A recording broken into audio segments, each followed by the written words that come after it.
Hello and welcome back once again to the BroBryceGardens channel.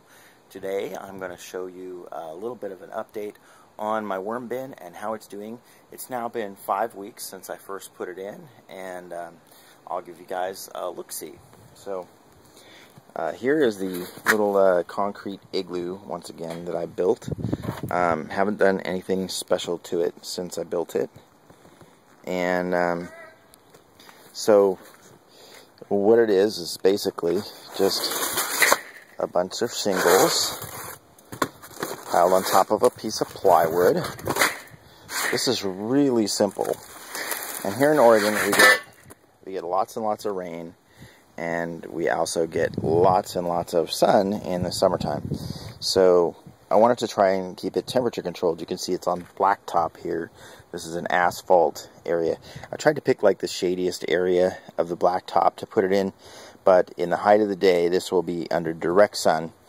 And inside here, as I put my hand in here, it's actually, you know, far cooler than it is outside. On top of here, you can see that it's still got, you know, moisture building up inside the lid. And inside here, it's been averaging somewhere between 70 and 80 degrees. And so this is a little meat thermometer that I purchased like a year ago. And I just put it in here. And it's in the middle because that is where I last fed them. Now the first week I fed them over here in the top left corner, then over here, then down here, then down here, now up here.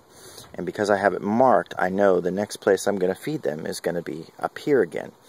And we can get a look-see inside here.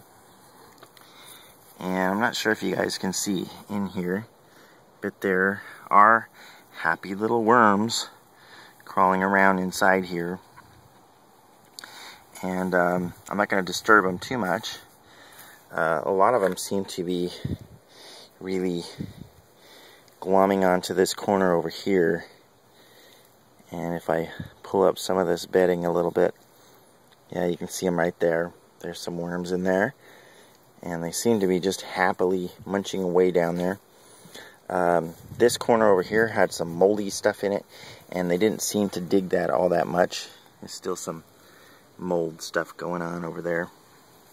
And again, you know, trying to keep the mold down to a minimum. I may end up having to remove some of that because I don't want it to be widespread or anything. But I got about 6 inches of bedding up on top of here, and this is all corrugated cardboard.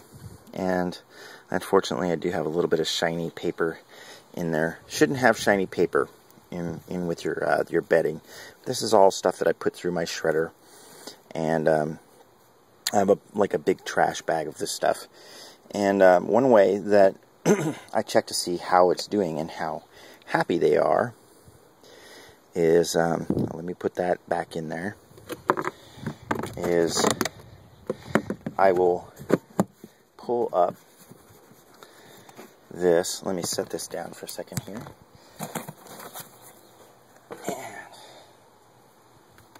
I'll pull up this and see if there's any worms crawling around underneath. And you can see it's very moist down there. There's a few worms crawling around down there. That means that it's gotten a little bit warm for some of them, and they just kind of go down to get away from the heat. And now this is where the worm tea or the worm pea gathers, and you can see that there's a couple of worms down here doing the nasty. There they are. Let's see if I can fish them out of there.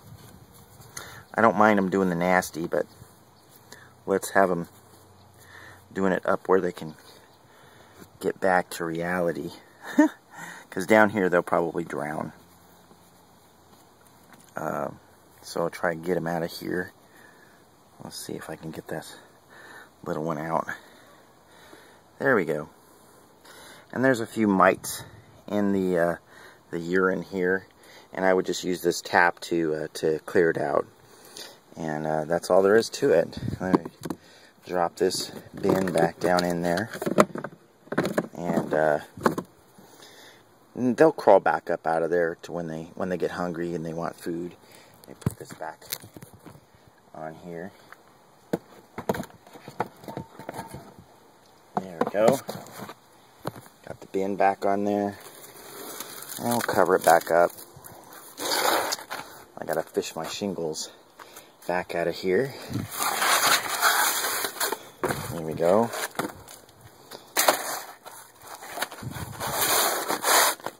And that makes it nice and shady for them.